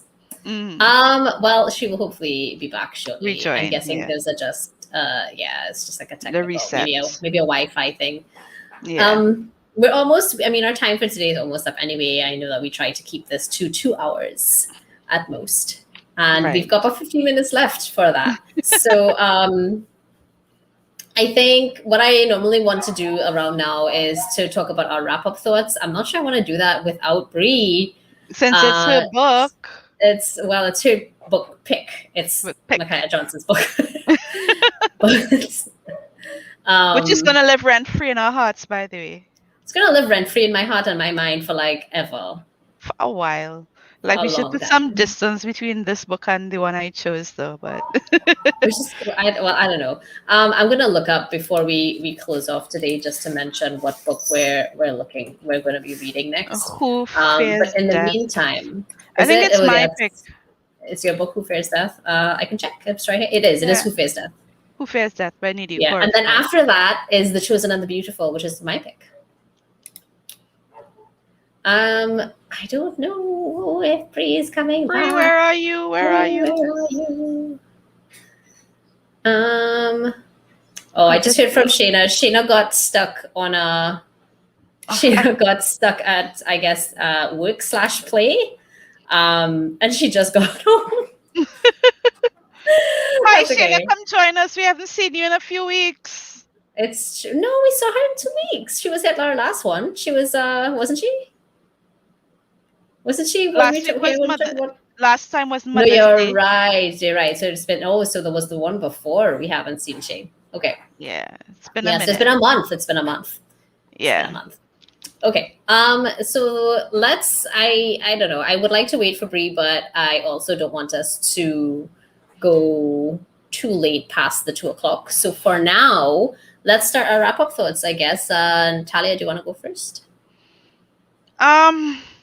I really like this book. I think everybody should read it, and read it and enjoy it. It's not, you can read it without deeply analyzing it and still come away with a very, very good read.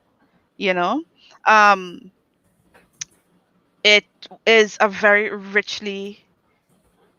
a lot of layers, very well woven into each other, very seamlessly woven into each other. The characters all make sense. The technical aspects of this book, perfect. This book was just so good. This book was mind-blowing. And it raises the bar of what it means to be a writer. There was not a single wasted character. There's not a single. When you say character, you mean the characters as in the individual people, or do you mean the characters in the text, like the letters and the numbers and the full stops and the commas? At this point, it could be that too, but I meant the people. Okay, because I was thinking about the actual physical characters. Like, I don't think there was a single word in this book that was wasted. Yeah, it wasn't wasted. No. And it wasn't a short book either. It wasn't science fiction. Book. It was a real. I actually have like a word count total website bookmarked. I will check.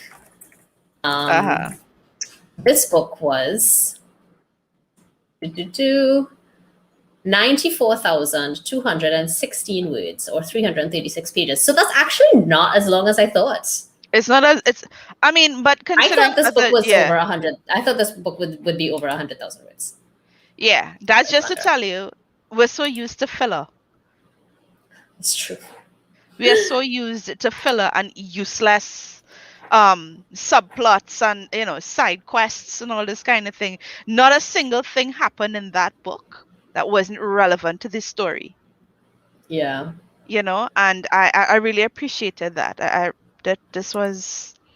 I can talk about Esther and how excellent Esther was as a character. I can talk about Michael, even he had even less... Mr. Cheeks.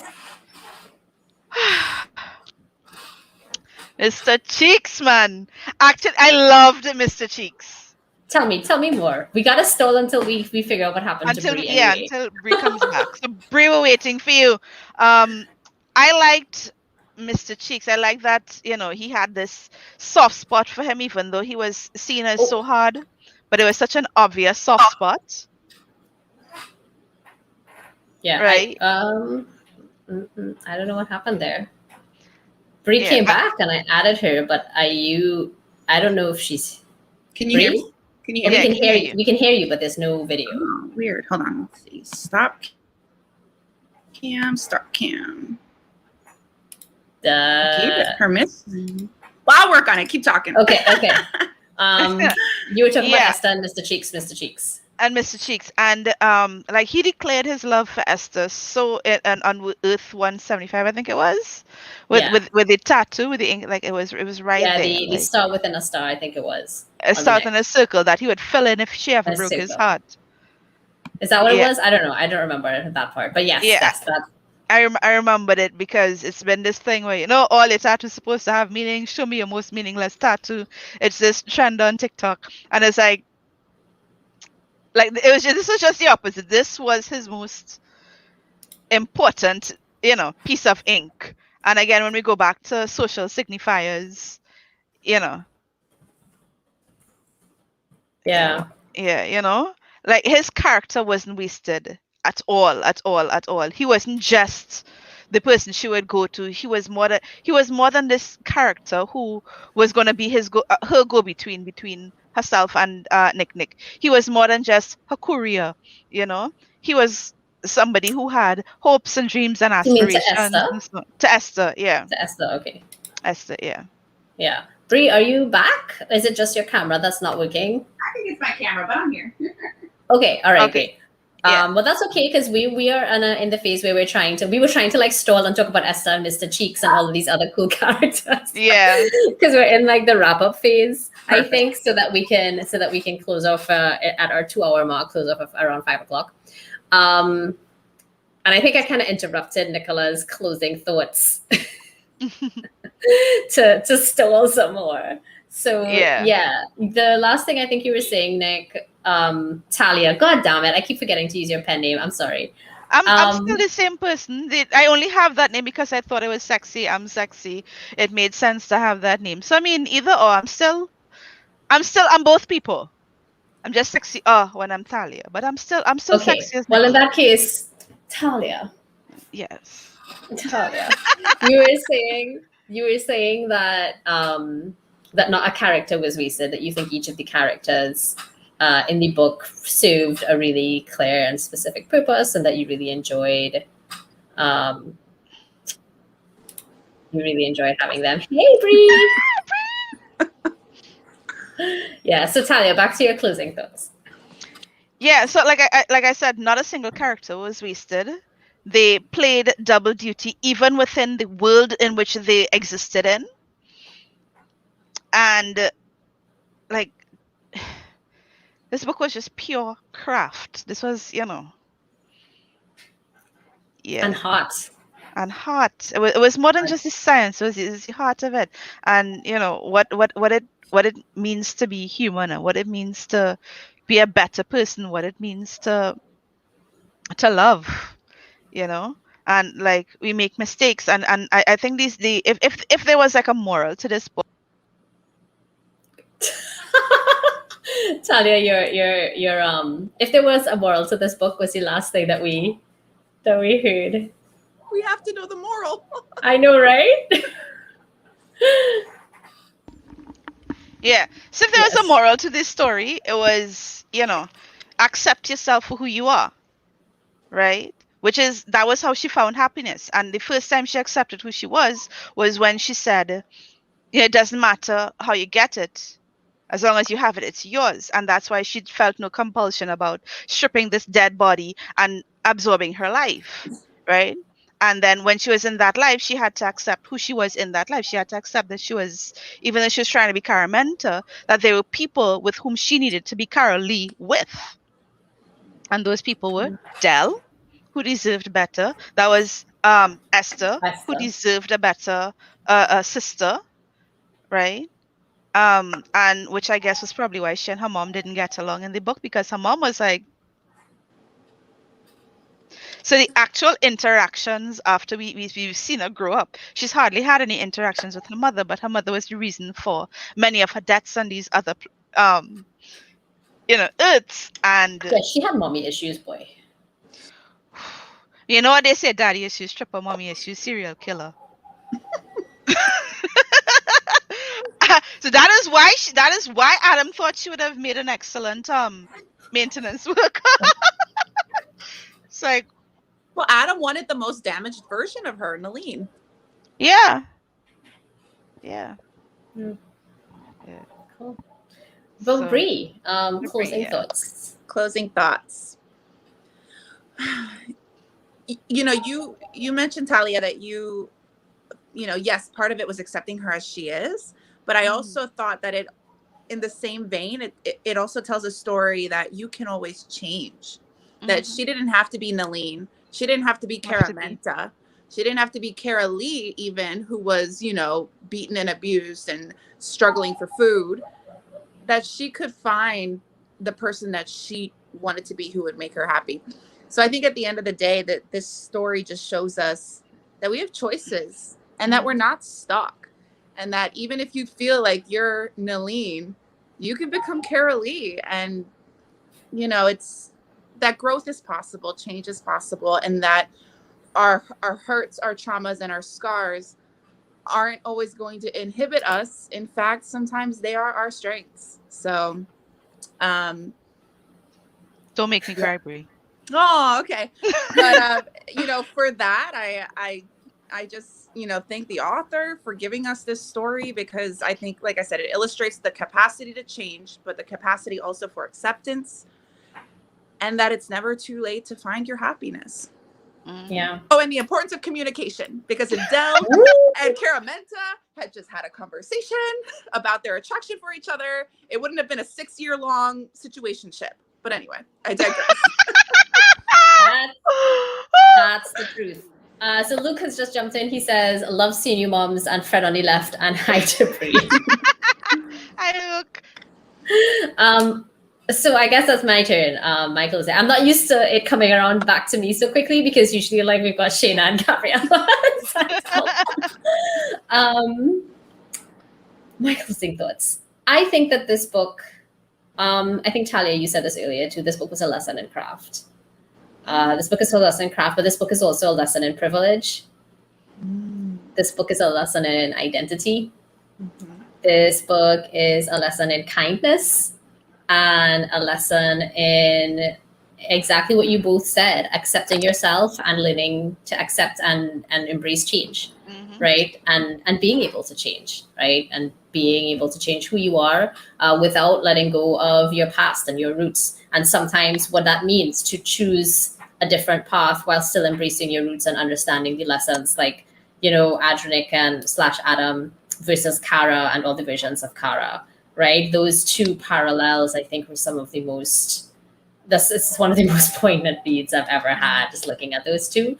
And even just looking at the versions of the other minor characters, like Mr. Cheeks and Esther. And I know that in this whole 2 hours, we almost did not touch or talk about Esther and Mr. Cheeks at all, or Michael or any of the others, but they were still, they still provided a lot of the key details and key contrasts that I think really built this book and made it such a strong, fleshed out, beautiful piece of work, and beautiful piece of writing. And this book is, I don't have a hard copy of this book. I'm going to get a hard copy of this book. I need it. I'm going to find out how I can get a signed copy of this book, because if there is a signed copy of this book out there that I can obtain without beggaring myself, I want it. I want a piece of this fantastic writer to be on the page in front of me. More than just the physical version of this book is going to go right back there. I'm probably going to put flowers around it or something. I don't know. Maybe not. That's a little much. But I have a cupboard. I have my books locked up because my children are still very small and treat books like little children do. So, but I still want it. It's going to be like in the cupboard with all the other books that my husband buys for me. So yes, that's definitely happening. So I think that this book was, for all that I wailed and flailed about about how I'm never going to be that good a writer, it's definitely writer's goals. And also reader's goals. I want to read more books like this. I want to read more books that punch me in the heart. I want to read more books that punch me in the gut. I want to read more books that break me.